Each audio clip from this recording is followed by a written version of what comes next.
Jewellery hip hop का एक ऐसा कल्चर जो स्टार्ट तो हुआ था वेस्ट से, पर अब डीएचएच में भी ये बहुत ज्यादा स्प्रेड हो चुका है। सो रैपर्स या फिर हिप हॉप आर्टिस्ट बिल्कुल ही नीचे से ग्रो करते हैं और बहुत सारे रैपर के केस में ऐसा हुआ है कि एक टाइम पे उनके पास खाने के लिए पैसे नहीं हुआ करते थे और जब वो पैसे कमाते हैं, जब उनके पास बहुत सारे पैसे आते हैं तो वो बहुत सारी चीजों में पैसा इन्वेस्ट करना स्टार्ट कर देते हैं। कार्स में, महंगे कपड़ों में एंड ज्वेलरी में। और हिप हॉप जॉनरा में पैसे कमाने के बाद पैसे सेव करने का कॉन्सेप्ट बहुत बार ऐसा लगता है कि एग्जिस्ट ही नहीं करता।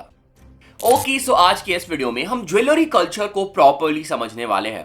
ज्वेलरी कल्चर हिप हॉप में एग्जैक्टली स्टार्ट कैसे हुआ था, कौन से रैपर ने इसे इंट्रोड्यूस किया था, कैसे ये बड़ा होता गया। एक टाइम था जब रैपर्स फॉर एग्जांपल एनडब्ल्यूए बहुत ही मिनिमल चेन पहना करते थे, पर उसके बाद बड़े चेन्स इंट्रोड्यूस हुए, अगली चेन्स इंट्रोड्यूस हुए। मान लो जैसे एक कंपटीशन स्टार्ट हो गया था हिप हॉप में कि किसका चेन ज्यादा बड़ा या फिर हेवी है। और रिसेंटली कुछ दिन पहले मैंने पोलो जी को आईफोन चेन के साथ देखा। हाँ, आईफोन का पूरा आइस्ड आउट चेन। सो चीजें अब बहुत आगे तक आ चुकी है और बात सिर्फ मैं वेस्टर्न रैपर्स की नहीं कर रहा हूं, हमारे डीएचएच के रैपर्स भी अब बहुत सारी चेन कैरी कर रहे हैं और पेंडेंट कैरी कर रहे हैं। सो इस वीडियो में हम उनके बारे में भी डिस्कस करेंगे। रैपर्स जो ज्वेलरी पहनते हैं या फिर रैपर्स जो कि अपने iced out pendant, gold pendant बनवाते हैं, उसके पीछे की क्या रीजन है और उसका क्या मीनिंग होता है। इसके साथ साथ ज्वेलरी कल्चर कैसे हिप हॉप में एक बहुत बड़ा स्कैम भी है, हम उसके बारे में डिस्कस करेंगे। ओके, सो हमेशा की तरह अगेन एक क्रेजी वीडियो होने वाला है, एंटरटेनिंग वीडियो होने वाला है फॉर श्योर। तुम एंटरटेन होके जाओगी, कुछ सीख के जाओगे इस वीडियो से। वीडियो को लास्ट तक देखना, बिल्कुल भी स्किप मत करना। वीडियो स्टार्ट करने से पहले check the song of the day. पलटी मारी कल्टी साथ में, अपने आप ही अपनी बात है, जितनी जल्दी उतनी राख है, चलती कल की गलती आज है, फिर भी लगता इन पैसों का करना क्या, मेरी आंखों में आंसू का धरना था, जिसे छोड़ के मुझे सुधरना था, टी-शर्ट रोड पे। सो आर्टिस्ट है द यूडी एंड सिनाश और गाने का नाम है होल्ड अप। सो भाई लोगों के साइड से हमें एक बहुत ही क्रेजी ट्रैप सॉन्ग सुनने को मिला है। सो अगर तुम लोग ट्रैप म्यूजिक सुनते हो, और करेंटली डीएचएच में हमें बहुत सारे बढ़िया ट्रैप आर्टिस्ट देखने को मिल रहे हैं, and this song is one of the best trap song जो मैंने अभी रिसेंटली डीएचएच में सुना है। और ये मैं ऐसे ही नहीं बोल रहा हूँ, ठीक है। अगर तुम्हें स्निपेट पसंद आया है तुम जाके गाना चेक करना, बहुत ही बढ़िया काम है, दोनों आर्टिस्ट ने बहुत ही बढ़िया काम किया है। हुक बहुत ही ज्यादा ट्रिपी है, वर्स बहुत ही अच्छे हैं, यूडी का वर्स स्पेशली मुझे बहुत सही लगा। और सो मैंने गाने का जो लिंक है वो डिस्क्रिप्शन में डाल दिया है, लिंक में क्लिक करना और भाई लोग कमेंट में जाके ड्रॉप कर देना तुम रैपॉट के चैनल से आए हो। रैपॉट ने भाई लोग को ढेर सारा प्यार भेजा है। स्निपेट पसंद आया है जाके गाना चेक करो, गाना ओवरऑल गाना बहुत तगड़ा है एंड अगेन तुम डिसअपॉइंट नहीं हो गया। सो लिंक डिस्क्रिप्शन में, डू चेक इट आउट।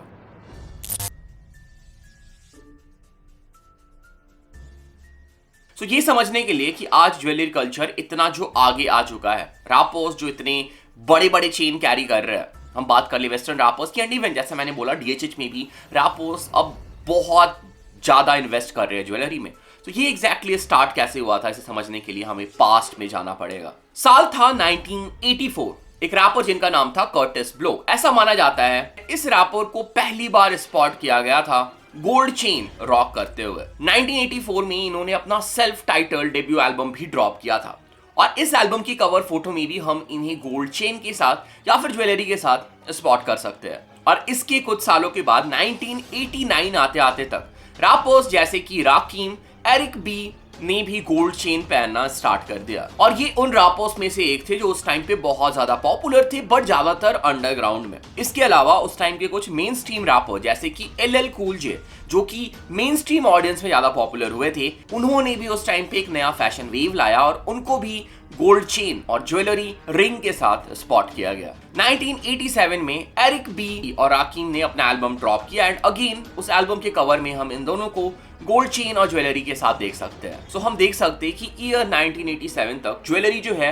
वो बहुत हद तक पॉपुलर हो गया था और अंडरग्राउंड रैपर्स से लेके main stream rappers gold jewellery rock कर रहे थे। पर इसके बाद एंट्री होती है स्लिक रिक की, जो ज्वेलरी कल्चर को नेक्स्ट लेवल पे लेके चले जाते हैं। और स्लिक रिक को मल्टीपल टाइम्स बड़े और मल्टीपल चेन्स के साथ स्पॉट किया गया था। पर इसके अलावा कुछ ऐसे रैपर्स भी थे जो बहुत ही मिनिमल चेन पहना करते थे, जैसा मैंने स्टार्टिंग में भी एग्जांपल दिया था एनडब्ल्यूए का, जो कि एक या फिर दो चेन के साथ नजर आते थे, एंड इवन बिगी जो कि अपने सिर्फ एक जीसस चेन, जो कि उनका बहुत पॉपुलर चेन है, जिनकी रेप्लिका भी बहुत सारे रैपर्स ने पहनी है, उसमें वो नजर आते थे। और इसके बाद ज्वेलरी कल्चर को हिप हॉप में लेवल अप करते हैं जेजी। सो अभी तक रैपर्स सिर्फ गोल्ड चेन पहना करते थे, पर जेजी ने हिप हॉप में प्लैटिनम चेन या फिर प्लैटिनम ज्वेलरी को इंट्रोड्यूस किया and he started wearing platinum jewellery, जो कि गोल्ड से भी ज्यादा रेयर और वैल्यूएबल था। इसके बाद 21st सेंचुरी स्टार्ट हो जाता है। 21st सेंचुरी के स्टार्टिंग से ही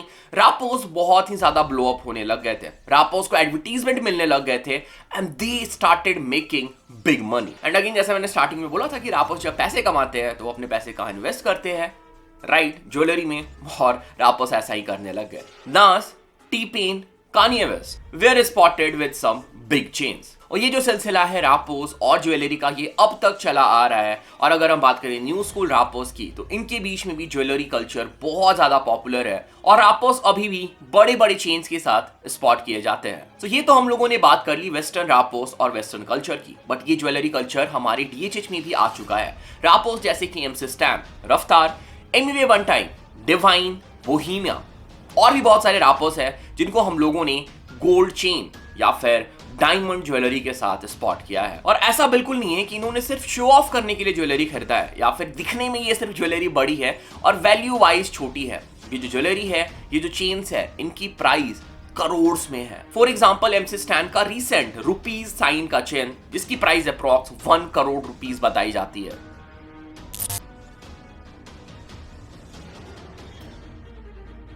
ओके, सो अगर तुम लोग कुछ ऐसे लोगों से सवाल पूछो जो हिप हॉप फॉलो नहीं करते या फिर जिन्हें हिप हॉप कल्चर के बारे में ज्यादा पता नहीं है, कि भाई तुम इन रैपर्स को इतने बड़े बड़े ज्वेलरी पहनते हुए देख रहे हो, तुम इसके ऊपर क्या बोलना चाहते हो या तुम्हें कैसा लगता है, तो वो पक्का ये बोलेंगे भाई कि ये दिखने में, तो पहली चीज कि ये दिखने में इतने अच्छे नहीं लग रहे, इतने बड़े बड़े लग रहे हैं, अगली लग रहे हैं दिखने में, और रैपर्स जो अपना पैसा फालतू में वेस्ट कर रहे हैं। बट क्या तुम्हें पता है कि ये जो ज्वेलरी होती है या फिर ये जो पेंडेंट रैपर्स पहनते हैं, ये क्यों पहना जाता है और इसकी एक्चुअल मीनिंग क्या होती है? सो जब मैं इसी के ऊपर रिसर्च कर रहा था तो मुझे रफ्तार भाई की एक वीडियो मिली जहां पे उन्होंने ये सेम चीज एक्सप्लेन कर रखी है। सो रफ्तार भाई का एक ट्रैक आया था जहां पे उन्हें उनकी कलमकार की चेन के साथ हम लोगों ने देखा था, और उनका जो चेन था म्यूजिक वीडियो में डिवाइस से चेक भी किया जा रहा था क्या वो असली है या फिर नहीं। और इसी सेम इंसिडेंट पे रफ्तार भाई एक्सप्लेन करते हुए ये बताते हैं कि जो चेन होते हैं या फिर जो ज्वेलरी होते हैं वो हिप हॉप में कितने वैल्यूबल है या उनकी क्या मीनिंग है। Check it out. नहीं, it's I'm putting it down on the scene, man.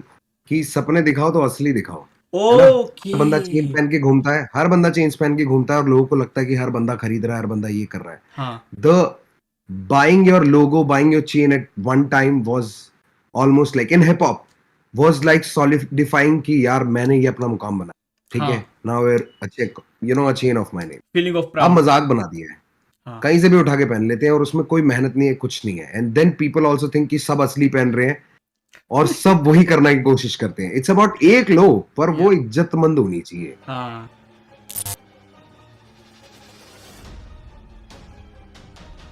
तो जैसा हम लोगों ने देखा कि ज्वेलरी कल्चर बहुत तेजी से स्प्रेड हो रहा है और रैपर्स जो चेन या फिर पेंडेंट पहनते हैं उसके पीछे भी कुछ मीनिंग होती है। कुछ रैपर्स की इनिशियल होते हैं, कुछ रैपर के एल्बम, अपकमिंग एल्बम की इनिशियल होती है। फॉर एग्जांपल MV बंटाई ने अभी उनके upcoming album king of the street का इनिशियल का पेंडेंट बना लिया है जो अभी वो कैरी कर रहे हैं। इसके अलावा और भी बहुत सारी मीनिंग है। इवन रफ्तार भाई ने भी एक्सप्लेन करी कि क्यों रैपर्स जो है वो चेन रॉक करते हैं और ओरिजिनल चेन की क्या वैल्यू है। पर इसके साथ साथ ज्वेलरी हिप हॉप में एक बहुत बड़ा स्कैम भी है। सो इस टॉपिक के ऊपर मैंने ऑलरेडी एक सेपरेट वीडियो बना रखा है कि कैसे ज्वेलरी जो है वो हिप हॉप की one of the biggest scam है, तो तुम वो वीडियो चेक कर सकते हो। बट स्टिल मैं ब्रीफ में यहाँ पे भी उसको एक्सप्लेन कर दूंगा। सो फेक ज्वेलरी का $1 मिलियन का मार्केट एग्जिस्ट करता है और मोस्टली इनके क्लाइंट जो है वो है रैपर्स, और ये चीज फेक ज्वेलरी बनाने वाले ज्वेलर्स ने खुद से ही रिवील किया है।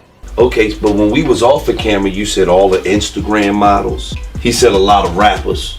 He said a lot of athletes. You told me you sold watches to a couple Baltimore Ravens. Couple New York Giants. We ain't got to say no names, right? But what I'm saying is, so you telling me that this knockoff right here is $1 million business? Yeah. A little bit more than that. I mean, I will say this. It's already out in the open. My biggest customer last year was Soulja Boy. और बहुत सारे case में ऐसा भी होता है कि नए रैपर्स जो इंडस्ट्री में अभी जस्ट आए ही हैं, अपने आप को रिच दिखाने के लिए, ये दिखाने के लिए कि उनके पास वो बहुत ज्यादा पैसे बना रहे हैं, फेक ज्वेलरी बाई करते हैं और उसे रॉक करते हुए नजर आते हैं. Somewhere. Like a Cuban? Yeah. Nah, I don't. You got it somewhere. No, because it doesn't. If The you big talk, pinky ring. look, if you talk with any actual like accountant or person that like is an expert in finances, they're gonna tell you, okay, how much money you really have to buy $100,000 Cuban to like really be able to like actually afford it in a knowledgeable and smart way. They're gonna be like, you need to have like 30 million before you can really buy this $100,000 Cuban. Okay, like. और ये चीजें सिर्फ waste पे ही limited नहीं है. Even DHH में, Indian hip hop scene में भी रैपर्स ये कर रहे हैं और हमें ये बताया जाता है कि ये ज्वेलरी जो है वो रियल है और हम मान भी लेते हैं, बट ऐसा नहीं है. तुम्हारे फेवरेट रैपर्स, ऐसा हो सकता है, ऐसा हो सकता क्या है, ऐसा हो रहा है. बहुत सारे ऐसे रैपर्स हैं जो फेक ज्वेलरी रॉक कर रहे हैं. Okay, so this was the video on hip hop jewellery culture. कैसे ये कल्चर स्टार्ट हुआ था, कैसे ये इतना बड़ा बन गया और कैसे फिर बाद में ये एक स्कैम में कन्वर्ट हो गया. इस कल्चर की मीनिंग क्या है और जो पेंडेंट और जो चेन्स रैपर पहनते हैं उसके पीछे की क्या मीनिंग है. आई थिंक तुम लोग को सारी चीज़ें समझ में आ गई होगी. अगर समझ में नहीं आई है, do let me know in the comment. अगर हो सके फ्यूचर में तो मैं एक और वीडियो भी बना दूंगा इस टॉपिक के ऊपर. So this was the video. Thanks for watching the video. Thanks all the love, all the support. बाकी अगर तुम मुझे सेकंड चैनल पे चेक करना चाहते हो तो वहाँ पे मैं रेगुलर वीडियो डाल रहा हूँ, उसका लिंक तुम्हें डिस्क्रिप्शन में मिल जाएगा. वहाँ पे तुम्हें मीम रिव्यू मिल जाएंगे और डिफरेंट वीडियो मिल जाएंगे, तो वो भी तुम चेक कर सकते हो. And this was it. Thanks for watching the video. Thanks again. Thanks a lot.